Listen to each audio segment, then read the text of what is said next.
Hey everybody, welcome. I'm Susan Leonardson. I am here to talk to you about ClickFunnels 2.0 workflows. We are going to dive in and explore the workflows and the features that are inside workflows. We're going to get to know what is available to us to use, and I'm going to throw in some use cases of when would you use some of the features that are found inside of the workflows. So I'm going to first let me share my screen and orient you to where we are at inside of the ClickFunnels 2.0 account. So when you are logged into your account, you are going to come to these little envelopes, which is marketing. This is where all the emailing is happening inside of your account. So when you are in marketing, you are going to probably, if you're brand new into your account, you're not going to have anything in here. It'll probably have a button that says like create your first workflow. But I already have a couple in here. So we're going to just jump into this demo one and go through all the features and check out what we have going on inside. So first things first, workflows are not just for emails. It is handling things like tagging, subscriptions, giving access to things. So we're going to dive into how all that works. It is also where we do emails. So like if you are familiar with like ActiveCampaign and you want to create an automation, this is where that would happen. It's inside the workflows. So when you come in here, there is not going to be a trigger. It will actually prompt you. And you know what? Let's go ahead and start with a new, fresh workflow so you can see what it is like when you're creating a new one. So we're going to just do a test workflow here. You do have the option of how many times people can go through this workflow is really what's happening here. So multiple runs per contact simultaneously means that it is, if you choose that, it means it's possible for someone to already be in the workflow and then go and opt in or take some action that will put them back at the beginning of the workflow again. And they could be in it in two different places simultaneously. So be careful with that one. The multiple runs per contact back to back means that they actually can't get back into it until they have finished it and completed the workflow, and then they could get back into it. And then only one run per contact means like if they've already gone through the workflow and they go and take an action or opt in somewhere where for a first timer, it would put them into that workflow. But if someone's already been through that workflow, it will not re-enter them again. So that's handy for like someone who's brand new to your world and to your list. You might send them into a sequence of like a warming up and like get to know you sequence. But they only need to go through that once. Even if they go sign up for one of your other offers, they don't need to go through that sequence again. So that's the difference. Okay, we're going to do a multiple runs per contact back to back because that's typically what we would be using. This would be used for most funnels like dramatic demonstration funnels, offer funnels. If someone were to buy something more than once, they're going to need to get those emails and they're going to need to go through the workflow again. If someone were to attend one of your events more than once, they need to get put back into it. So this is the most common selection here is the back-to-back one. So we're going to go ahead and create our workflow. And then what we will see is no trigger set. So the triggers can be set in two different ways. We can set one here, or when you're creating a funnel and you are going to connect a workflow to a funnel, depending on which step you are creating your workflow from, it can get connected in that way. And then it kind of automatically sets the trigger for you. I'll show that in a different video. But this is what you would do in this situation. So you click on it, add a trigger. Here's the options that we have. So you can select an event type. What is happening? What action do they need to take to actually get put into this workflow? What is the thing that's happening that's putting them into this workflow?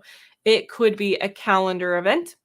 It could be a tag gets applied to them, a tag gets removed from them, they've successfully purchased something, they've canceled their subscription, they've opted in somewhere, or they've simply viewed a page. Now, the trick with the page view one is that you have to already have their information or they have to like already be in your system as a contact, or it's not really going to do much. So just keep that in mind with that one. Most common is going to be order successful purchase, or the tag applied tag. So we're going to go with the order successful purchase. Oh, and I'm sorry, an opt-in. Of course, opt-in if there isn't a purchase happening. And actually, let's go ahead and do opt-in. So we're going to choose an opt-in here. And then you're going to select which funnel. Okay, well, which funnel are they opting into? I'm going to go ahead and do a test funnel. I actually don't know what these funnels are. I forgot what I put in here. And it doesn't look like that one here. We'll do opt-in funnel test. And then when it's going to allow you to choose which page within that funnel. So you're going to want to choose the page where they're actually opting in. And then allow anonymous contacts. This is a new button in here for me. Allow contacts with no email to run through the workflow. This is going to be more helpful for internal things. Obviously, if they haven't submitted an email, they won't get emails sent out to them. But if you can still take advantage of other workflow features happening in here. So I'm going to turn it off for this situation. And then there is the active slider in here, but you do not have to turn that on yet. So we'll go ahead and create, actually for the trigger, yes. There's also, be aware, there's also this slider up here to make your entire workflow active or not. So that's up here as well. So you'll need to make sure your trigger is active and the status of your workflow is active before you go live with it. Now, one more thing on the triggers is you can add more than one trigger to a workflow. So I could also do another opt-in for a different funnel and choose a different opt-in, and they're also going to get put into this workflow. Depending on what you're putting into your workflow and what your emails say, you might want to do that. So just be aware that you are able to do it. So I'm going to discard that one for now. Okay, now let's dive into the actual features that you can put in here so you know what your options are. To get to them, you're going to go to this gray circle, and when you hover over it, it brings up this plus circle, and we'll click that, and then it opens up this side menu with all of the different steps. These are different, they call them steps, I believe. So there is send email. Pretty simple. Click on it. It's going to invite you to choose a template, or if you've already sent emails out, you can use previous emails that you've sent. You can also save a template ahead of time, create one of your own templates and save it, and it'll show up here. You can create a new template. There's some pretty good ClickFunnels templates in here that are pretty basic, what we're used to seeing from ClickFunnels and Russell. And there's even some newsletter templates.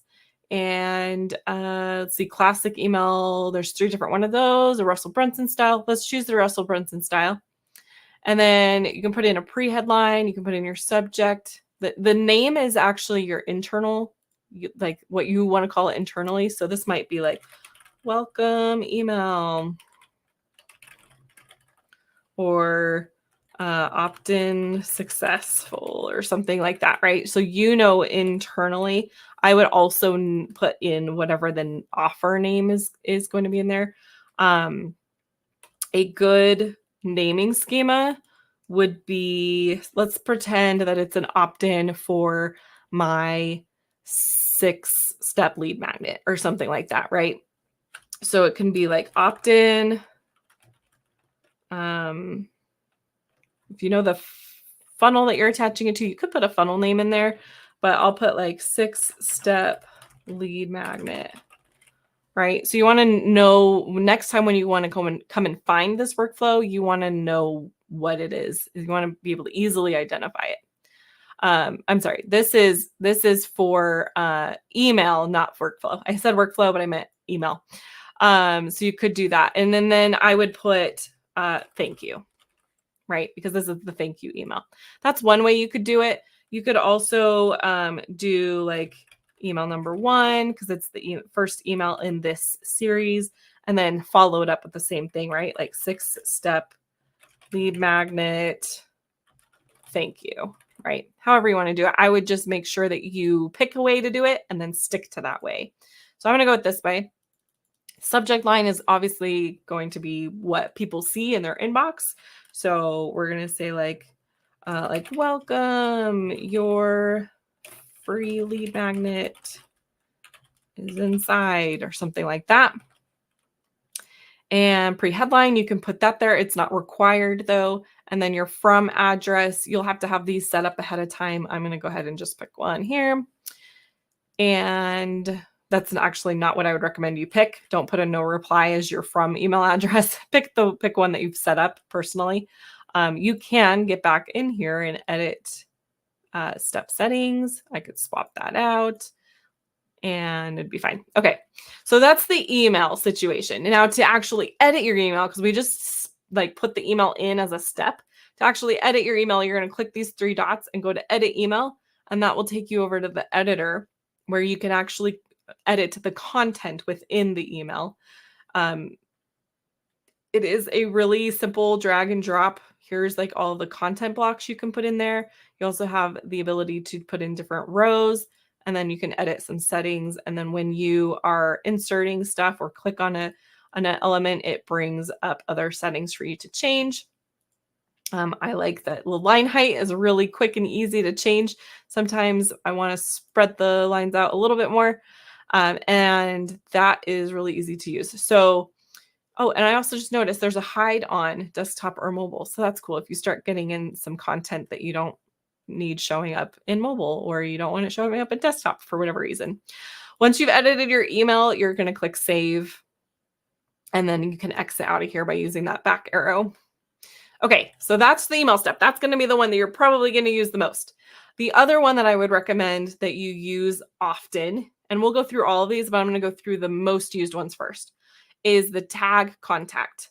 Tags are extremely important to use inside of ClickFunnels 2.0 because there isn't a multiple list system in 2.0. It is handling that by using tags, and also I believe it's called categories. And I'll show that in a different video as well. It's not in workflows, but it's kind of between those two things. It is handling keeping your contacts segmented and being able to, like, if you've ever unsubscribed from an email address and it takes you to a page and it gives you the options of unsubscribing from certain topics, like, okay, I don't want to be getting their marketing emails, but I still want to be getting their newsletter. The categories, I think that might not be the right name, but that's what that is handling. It's like you can be subscribed to different topics or categories within someone's account. So, but tags are important for internal use, keeping everyone organized, and you know who is who and what they've done and what their journey is. So I would use tags like crazy. Use them everywhere that you can. For this particular one, I would put a lead because it's a lead magnet. I would put the name of the lead magnet, and I would put, you don't have to put anything at the end of this. If the third, this is actually from Andrea Peer, her naming schema with tags. It's awesome. Anything that is like specific to, like, it's a unique identifier to this particular lead magnet. Let's, for example, say that you ran a challenge, and we're going to change it to like the 6-step course instead, but you ran, or actually challenge, and you ran this challenge this month, which right now it's August 1. So you'd put like August 1 at the end, right? It's going to be a unique thing because next month, I'm going to run the challenge again. And I'm going to want to know who signed up for my August one and who signed up for my September one when I go back and look at data, right? So that's the kind of a quick naming schema. But for this one, we're going to do lead, 6-step lead magnet, whatever it's called, right? And then click the blue, and then it'll add it, and then we'll create a step. Okay. And this isn't necessarily the order that I'm going to put these things in, but you're going to understand what they're at least used for. Okay. The other ones, I'm going to actually just start going down the list now because it pretty much follows the same order. So we're going to jump back up here to workflow. So these green ones are affecting how people are getting moved throughout your workflow. So the conditional split path, it creates a split in your workflow, but you have to set the conditions of which side do people need to go on. So let's say someone opts in and we want people that have bought a certain product. Let me go ahead and say if they already own a product. Actually, let's back up because I just saw one that would be a better example. Opted in on funnel step. Let's say that you have two different funnels feeding into this workflow for whatever reason. And we want the people that opted in on our newsletter opt-in to go one path, and we want everyone else, maybe there's more than two funnels feeding into this workflow, but for the people that are opting in on this particular funnel step, we want specific things happening with them, then this is what the conditional split path would allow us to do. I would also change the name of it to be whatever it is that the condition is that you're setting, like opted into newsletter or opted into whatever your funnel name is. Mine's generic name, so none of this really makes sense, but opt-in funnel test newsletter, something like that, right? Newsletter opt-in.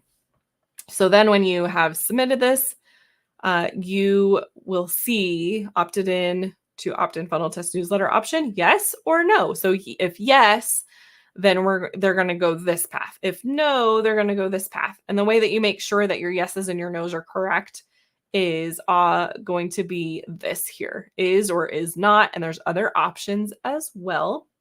And I can dive into so much more information about how to use each one of these. But in this video, I really just wanted to do like an overview of everything.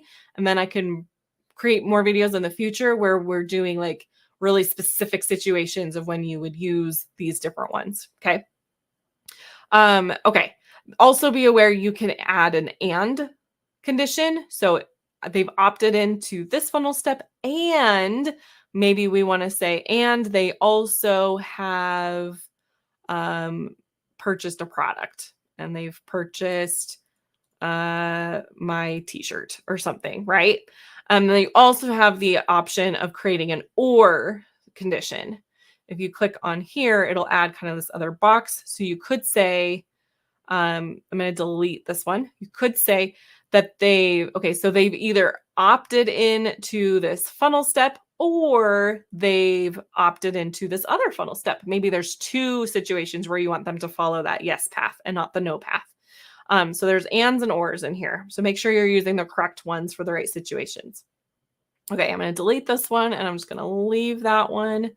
Okay, so then I would actually recommend, if this is the situation that you're doing, you would have a tag happening probably within one of these. So you might consider moving your tags around or adding multiple tags. Okay, moving on. The next one is split test. Now, split test is going to create the same looking type of split, but rather than it being based on a condition, it is for you're actually going to tell it to send some of the traffic over to this left side and some of the traffic over to this right side.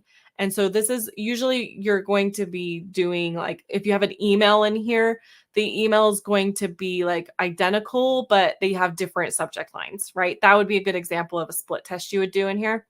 You can set like the percentage of traffic that you want to send down each side. So that's the difference between those two. Just to be clear, not everybody is going to, like, you don't get to pick who's going to which side. That's the difference. This one, you have a specific condition that you know ahead of time, like these people, this person with this condition is going to go down the left side. This person with this condition is going to go down the right side. This one, the system decides who's going which way. Okay. So then we're going to jump over here Delay is like your wait period, right? You can do minutes, hours, days, weeks, months, years. This is if you need to put a delay in between steps. You want to send an email out, but then you want to wait a day, and then you want to send another email out, right? Very, very handy, used a lot. The next one is trigger another workflow. This one is if you get them to a certain point in your workflow that it makes sense. I only have one workflow showing up here. We'll just add that in. This is if like, okay, once they've reached the spot, it makes sense for them to get put into my newsletter workflow, right? So this could be a situation where like they become a buyer. Like they're a lead so far, but as soon as they become a buyer uh, through this path, put them into the buyer workflow. You can also have tags and triggers handling that situation.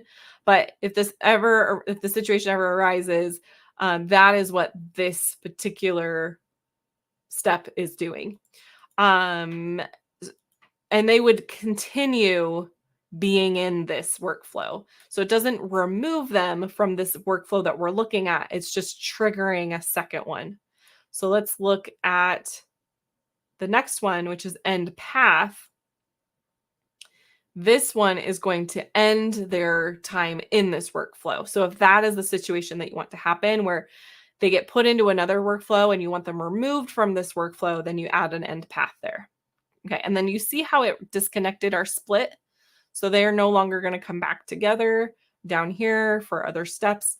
So it just ends it right there. So I'll go ahead and continue over on this side. Let's add in a conditional goal. This is going to help you to move people, like jump people through your workflow based on conditions.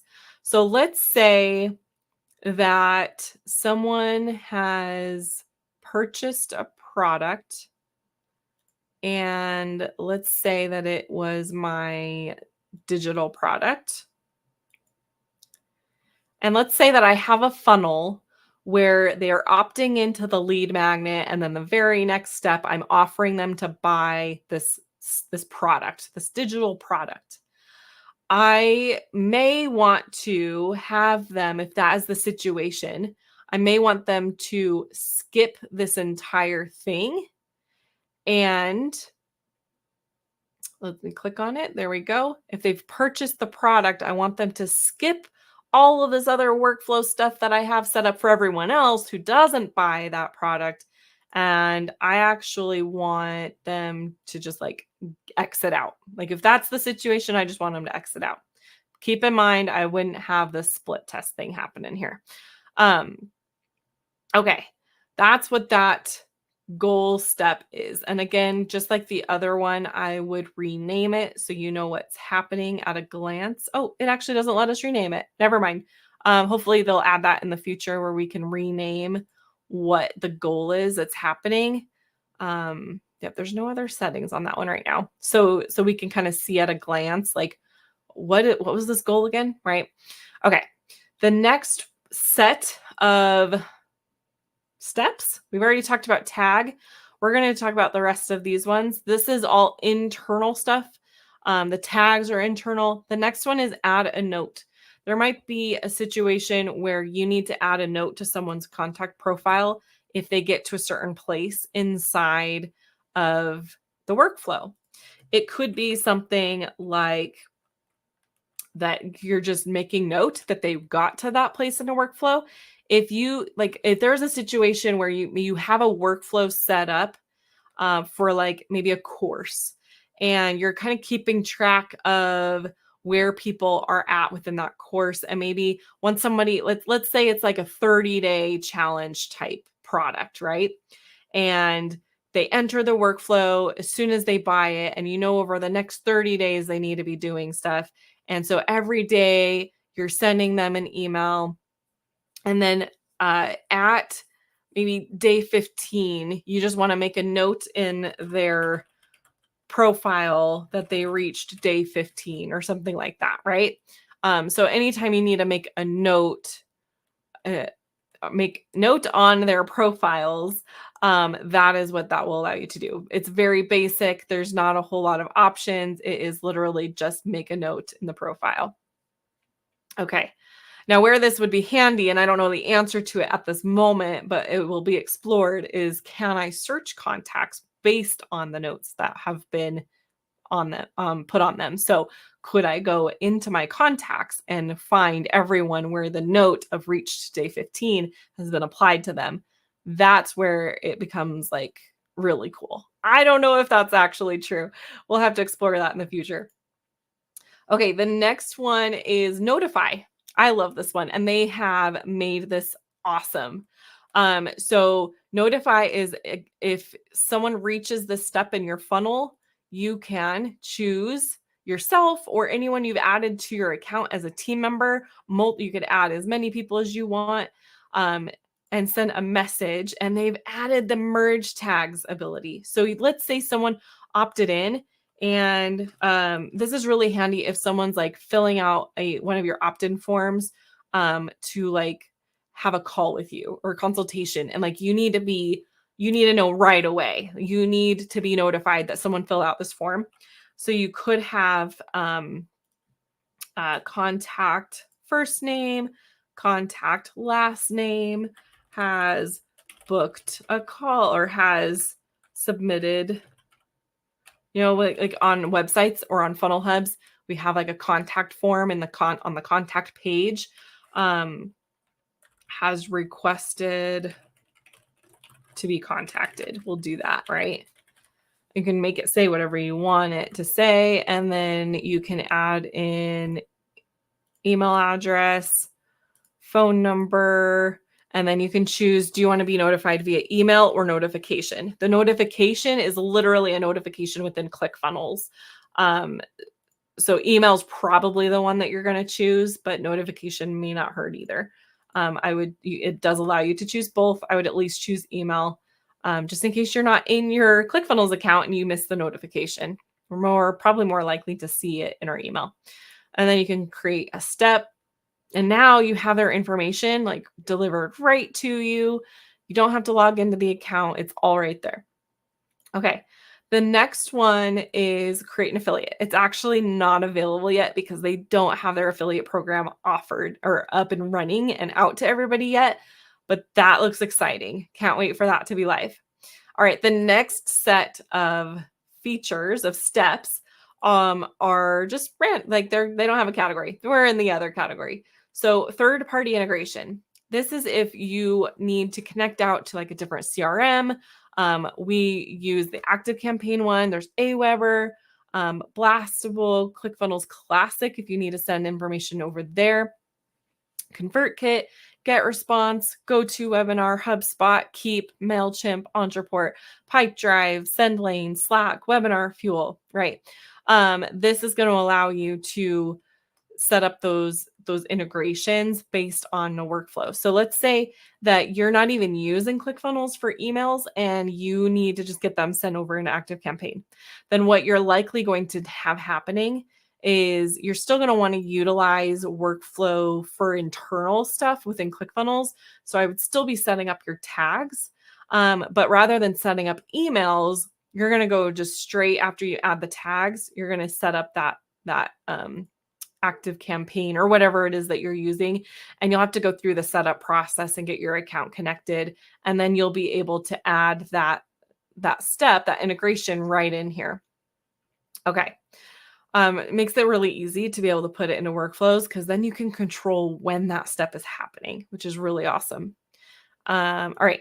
So the next one is webhook. This is if there isn't an integration set up yet and you need to create some sort of connection to a third-party app via webhook because ClickFunnels hasn't created an actual direct integration yet.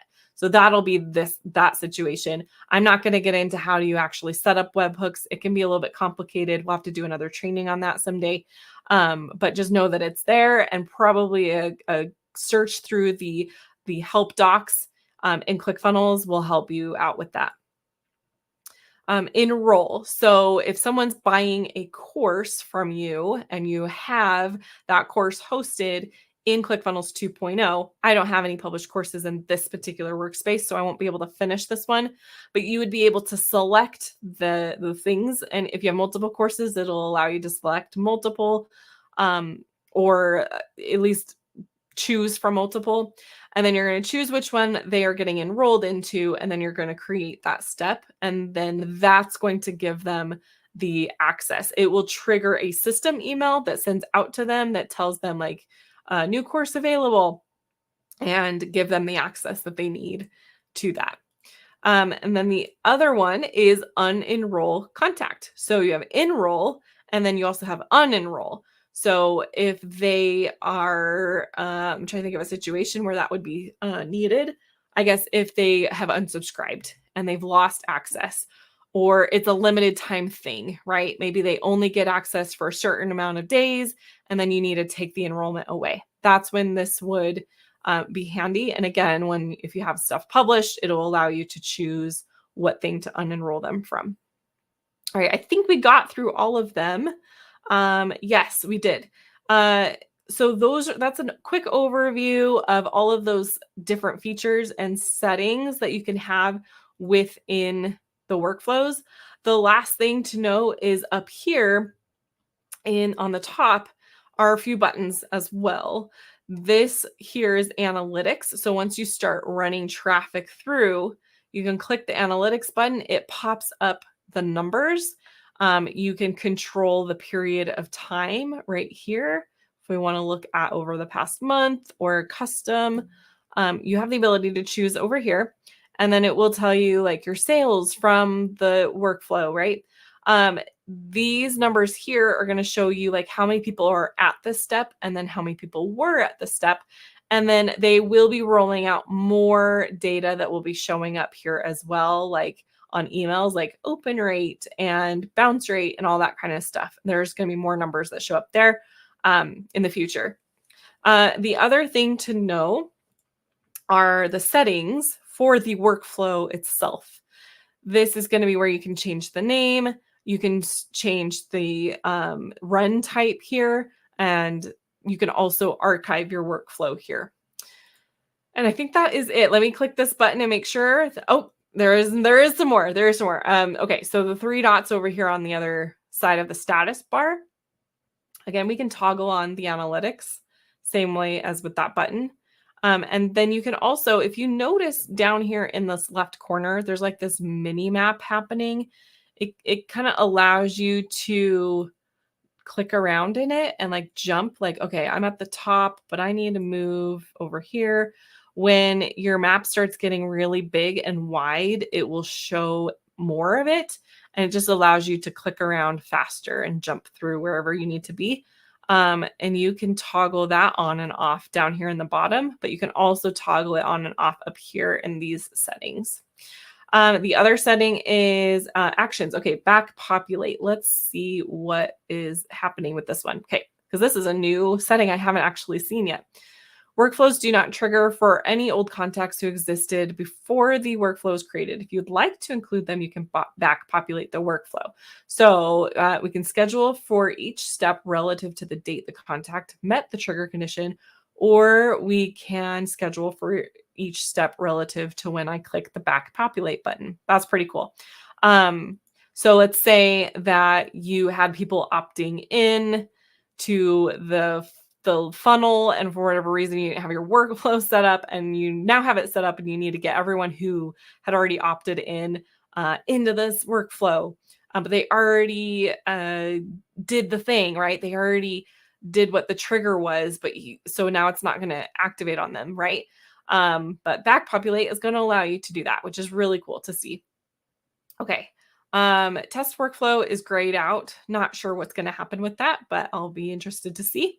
And then you can view active runs. So if I have had people in this workflow and I click view active runs, it would take me to a list of everyone who is actually currently in it. But I don't have anybody in there, so it's not going to show that to me. Okay, and then lastly, down here on the bottom, we have the ability to zoom in and zoom out. If your workflow is getting pretty big and crazy, you can zoom out. You can reset the Zoom, and you can also click to fit on the screen and see your entire workflow all at once. Okay. And then just one final reminder, when you have your workflow all done and set up, make sure you click on the status bar and click that enable to activate it and turn it back on. Notice that warning bar went away. And now if this was my real workflow and it was all set up, I'd be good to go. It would be active. So I hope that this was super helpful for you. I will be making more content in the future showing real life situations of using these different features. But this is hopefully enough to get you started and understand what's happening inside of workflows and get your brain going of like, what's the possibilities? Sometimes we just need to know what's possible before we can start thinking bigger and outside the box and like get really creative with what we're building. So let me know if you have any questions, leave comments below, and I am happy to dive into anything specific that you'd like me to, and also not workflow related. If there's something else in ClickFunnels 2.0 you want me to make an overview video or a deep dive video about, or show you how to use something, please let me know in the comments and I will keep making these videos for you guys. All right, that's it from me. I will see you next time.